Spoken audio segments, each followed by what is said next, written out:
Hello everyone, आप सभी का उपासना केक में स्वागत है। यहाँ पर मैंने 2 कप प्रीमिक्स लिया है। यहाँ पर मैं 1 केजी का केक बना रही हूँ और 2 कप लिया है मैंने, और जितनी पानी की ज़रूरत है उतना ही मैंने डाला है।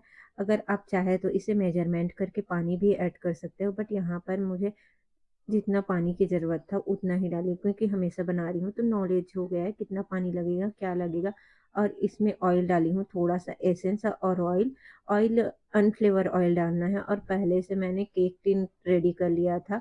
यहाँ पर आप चाहे तो बटर पेपर लगा सकते हो। आज आजकल तो बहुत सारे वैरायटी आ रही है, तो आप कोई भी कंपनी का ले सकते हो। जैसे इको बेक का भी आता, भी वॉइस ओवर करने बैठती हूँ, कुछ ना कुछ भूल ही जाती हूँ।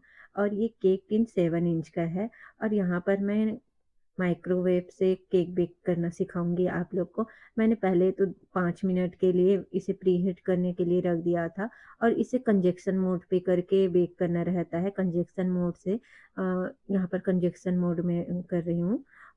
उसके बाद मैंने इसे टाइमर सेट कर दिया, यहाँ पर 50 मिनट किया, उसके बाद स्टार्ट किया है, आप देख सकते हो इस प्रकार से।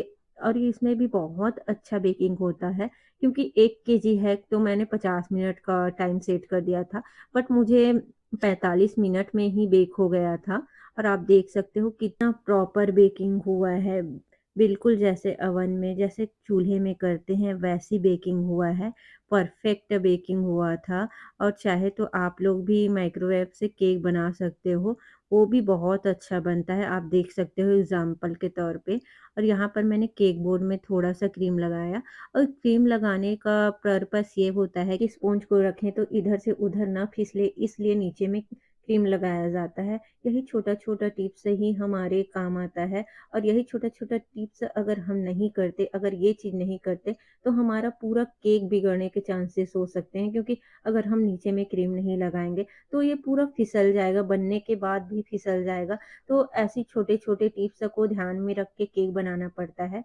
और यहाँ पर ये वेनिला फ्लेवर है, तो ऊपर मैंने चोको चिप्स लगाया है, व्हाइट चोको चिप्स। अगर आपके पास चोको चिप्स नहीं है, तो व्हाइट कंपाउंड को क्रश करके आप डाल सकते हो, छोटे-छोटे टुकड़े में करके डाल सकते हो। उससे कि टेस्ट इन्हांस हो जाता है और भी यम्मी लगता है। और हमेशा से वेनिला फ्लेवर बनाते हैं, तो क्या डालें, क्रश वगैरह ऐसा तो नहीं रहता, तो मैं हमेशा से व्हाइट कंपाउंड या चोको चिप्स ही डालती हूँ। अगर मेरे पास नहीं रहता ना, तो मैं व्हाइट कंपाउंड को थोड़ा छोटा-छोटा कर लेती हूँ, या तो क्रश करके डालती हूँ, जिससे कि टेस्ट इन्हेंस हो जाता है। और यहाँ पर मैंने नॉर्मल पानी लिया है, कई लोग बोलते हैं शुगर पानी लेना चाहिए करके, बट मैं हमेशा से नॉर्मल पानी लेती हूँ, क्योंकि मेरा मानना है कि क्रीम में ऑलरेडी मीठा रहता है, और स्पॉन्ज में भी मीठा रहता है, तो मीठा-मीठा बहुत ज़्यादा मीठा हो जाता है करके, ऐसा मैं सोचकर नॉर्मल पानी करती हूँ। मुझे नॉर्मल पानी में ही करना अच्छा लगता है। जैसे वेनिला फ्लेवर है उसके लिए, चॉकलेट फ्लेवर रहता है उसमें थोड़ा-सा गनाश डाल के कर देता है, उसका क्रश पानी में थोड़ा-सा डाल लेती हूँ, उस सोकिंग करने में यूज़ कर लेती हूँ। और सोकिंग मोस्ट इम्पोर्टेंट रहता है, जिससे कि केक बहुत ही अच्छा लगता है, टेस्ट भी अच्छा लगता है। अगर आप सोकिंग नहीं करते हो तो केक ड्राई-ड्राई लगेगा, खाने में मज़ा नहीं आएगा। तो सोकिंग करना मोस्ट इम्पोर्टेंट है। मैं हर वीडियो में ये बोलती हूँ कि सोकिंग करना मोस्ट इम्पोर्टेंट है। हर लेयर में सोकिंग करना ज़रूरी होता है। और यहाँ पर मैं एक टिप्स देना चाहूँगी, जब भी आप क्रम्ब कोटिंग करें तो जितना क्रीम आप बनाए हो ना, उतने को बाहर ना निकालें। एक बाउल ले ले लें, और उसमें थोड़ा-सा क्रीम ले लें, जितना आपको क्रम्ब कोटिंग में यूज़ हो जाए। आप चाहे तो अगर आप जैसे पाइनएप्पल फ्लेवर बना रहे हो या कोई अदर फ्लेवर बना रहे हो, तो उसमें डायरेक्ट आप क्रश को डाल के क्रीम को मिक्स करके डाल सकते हो, उससे टाइम की बचत होगा। अगर आप ऐसा नहीं करना चाहते, तो क्रीम को एक बाउल में अलग से लेकर, उससे कि ना क्रीम ना मेल्ट नहीं होता, और जैसे हम क्रम्ब कोटिंग कर रहे हैं ना, तो कई बार चूरा आ जाता है साथ में, क्रम्ब्स आ जाते हैं, तो सारे क्रीम में हो जाता है मिक्स, तो वो प्रॉब्लम नहीं होगा अगर आप अलग से बाउल में क्रीम निकाल के क्रम्ब कोटिंग करने के लिए रखो, और लास्ट फिनिशिंग देने के लिए अलग से क्रीम रखो। तो इससे क्रम्ब वगैरह साथ में नहीं आएगा क्रीम के, तो लास्ट फिनिशिंग देने में बहुत ही ईज़ी हो जाता है। और आप अगर बिगिनर्स हो तो पाइपिंग बैग का ही यूज़ करो, और आप प्रोफेशनल हो तो आप जैसे चाहे वैसे कर सकते हो, बट ये मैं सिर्फ़ बिगिनर्स के लिए बता रही हूँ कि आप जब भी आइसिंग कर रहे हो तो पाइपिंग बैग से कीजिए, क्योंकि हमें जितनी क्रीम की ज़रूरत होती है ना, उतना ही लगता है पाइपिंग बैग में। अगर हम पैलेट नाइफ़ से करते हैं तो ज़्यादा एक्स्ट्रा लग जाता है और उसे फिनिशिंग देने में थोड़ा टाइम लगता है। बट यहाँ पर मुझे भी एक प्रॉब्लम हुई, क्योंकि ये बहुत अर्जेंट का केक था। बना के मैंने फ्रिज में 10 मिनट बस रखा, इसे बनाकर सेट करने के लिए भी नहीं टाइम था मेरे पास। तो कि मतलब जो कस्टमर था उसको बता दी थी कि सेट करने का भी टाइम नहीं रहेगा इतना, तो वो मान गए थे, क्योंकि उसे ले जाना तो जल्दी था, बट केक कट करना बहुत बाद में था, रात को कट करना था तो, और पास ही का था, तो मैं बनाकर दे दी थी। तो मैं यहाँ पर क्रम्ब कोटिंग करके बिल्कुल भी नहीं रखी, थोड़े देर के लिए रखी, बट मैंने क्रम्ब कोटिंग करके मैंने फ्रिज में तो नहीं रखा, बट क्रम्ब कोटिंग करने के लिए मैंने अलग से क्रीम रखा था और लास्ट फिनिशिंग देने के लिए अलग से रखा जिससे था, कि मुझे कोई प्रॉब्लम ना हो, कोई भी क्रश वग़ैरह उस क्रीम में ना पहुँचे करके। बट यहाँ पर कॉम्ब कर रही थी ना, तो आप लोग को एक बात बताऊँगी कि अगर हम क्रम्ब कोटिंग करके 5 मिनट या 10 मिनट भी रख देते, तो जो वो दिख रहा है ना, वो नहीं दिखता, और जो क्रीम लग रहा है ना साथ में, वो नहीं दिखता। तो आप कभी भी हो तो 10 मिनट के लिए रख दें, लेकिन वहाँ पर कस्टमर खड़ा ही था, तो मैंने हड़बड़ी में ये केक बनाया है, बहुत ज़्यादा हड़बड़ी में। और जो मैं गार्निशिंग बनाई हूँ चॉकलेट का, वो मैं पहले से 1 दिन पहले बना कर रखी थी, और ऑर्डर था तो चॉकलेट बच गया था, तो उसको मैं सोची कि इसी मोल्ड में डाल देती हूँ, तो वो यूज़ आ गया और केक दिखने में भी बहुत अच्छा लग रहा था। बट आप देख सकती हो कि कितना डिफ़िकल्ट हो रहा है इस यहाँ पर, क्योंकि मैंने क्रम्ब कोटिंग करके नहीं रखा और तुरंत स्क्रैपर यूज़ कर रही हूँ, तो उसमें ज़्यादा क्रीम साथ में आ रहा था। फिर मैंने थोड़ा एक्स्ट्रा क्रीम लगाया, तब कहीं जाकर स्क्रैपर से की तो नहीं दिखने लगा।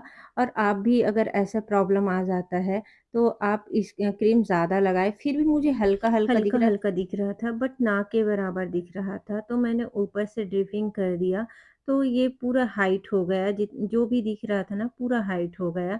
और इसे मैंने न्यूट्रल जेल किया, उसमें थोड़ा-सा पानी ऐड किया और इसमें रेड कलर ऐड किया है, तो ये कलर उभर के आया। और यहाँ पर मैंने नोज़ल वर्क किया, क्योंकि कोई भी होम बेकर हो, अगर उसे बहुत इमरजेंसी में ऑर्डर आता है, तो उसका फ़ेवरेट है ये कि नोज़ल वर्क करे। तो यहाँ पर मैंने नोज़ल वर्क किया, क्योंकि मुझे कोई डिज़ाइन तो और मेरे दिमाग में आ नहीं रहा था, और उतने टाइम में मैं कोई डिज़ाइन भी नहीं कर पाती, और डिज़ाइन करती तो टाइम लगता है, तो मैंने नोज़ल वर्क कर दिया। और नीचे में उसी जो नोज़ल था ना, उसी से मैंने बॉर्डर दे दिया। आप देख सकते हो उसी नोज़ल से मैंने बॉर्डर दे दिया, और बॉर्डर देने के बाद केक और भी प्यारा लग रहा था। और थोड़ा-सा क्रीम बचा था, तो उसको साइड-साइड में और कर दिया, जिससे कि केक और प्यारा लगने अर्जेंट लगा। में ऑर्डर आता है, तो इस प्रकार से भी आप बनाकर दे सकते हो। और मेरा कहना है कि आप कभी भी ऑर्डर कैंसल ना कीजिए, उससे बहुत इफ़ेक्ट पड़ता है होम बेकर के बिज़नेस में। तो आप कभी भी केक का ऑर्डर मना ना करें, जितना हो सके पूरा मतलब कस्टमर को पूरी बात बता दो कि इतना टाइम तक ये होगा, तो सेट नहीं हो पाएगा तो चलेगा क्या? ऐसा करके। और ये पास ही का था, और एंड टाइम में ये केक का ऑर्डर आया, तो मैंने बता दिया था कि सेट करके तो नहीं दे पाऊँगी, और वो टाइम से पहले, क्योंकि उसके बाद रात हो जाता तो लेने के लिए आते तो दिक्कत होता, तो वो उसने बोला कि मैं केक को ले जाकर मैं सेट कर लूँगा, ऐसा करके। और मैं उनका फीडबैक भी लिया कि कैसे लगा केक करके, तो बोले बहुत अच्छा केक था। बट मुझे मन में रहता है नहीं, कोई भी होम बेकर अगर केक बना कर दिए रहते हैं, तो सही से पहुँचा कि नहीं, सही था कि नहीं, कि मेल्ट हो गया तो करके। ये माइंड होम बेकर के माइंड में चलते रहता है। अगर आप होम बेकर होगे तो इस बात से ज़रूर रिलेट करोगे। और यहाँ ये जो गार्निशिंग बनाया था, तो 1 दिन पहले बनाया था, ऑर्डर आया था, तो गार्निशिंग बनाई थी, तो बहुत सारा चॉकलेट बच गया था, तो मैं इसी मोल्ड में मैंने बना दिया। तो माइंड में ये आया कि इसी को रखूँगी तो ज़्यादा अच्छा लगेगा करके, तो इसी को रख दी। और यहाँ पर मैंने गोल्डन फॉइल्स लगा दिया, और गोल्डन फॉइल से उड़ रहा था ना, तो मैंने थोड़ा-सा रिफाइन ऑयल लगाया ब्रश की हेल्प से, उसके बाद ये मस्त सेट हो गया। अगर आपको मेरी वीडियो यूज़फुल लगती हो तो please like, share and subscribe. Please support me, और थैंक यू सो मच जो इतना मेरा सपोर्ट करते हो, और आगे भी मेरा सपोर्ट करना। और दिल से सभी को आप थैंक लोगों को कैसी वीडियो चाहिए, प्लीज़ कमेंट में बताना।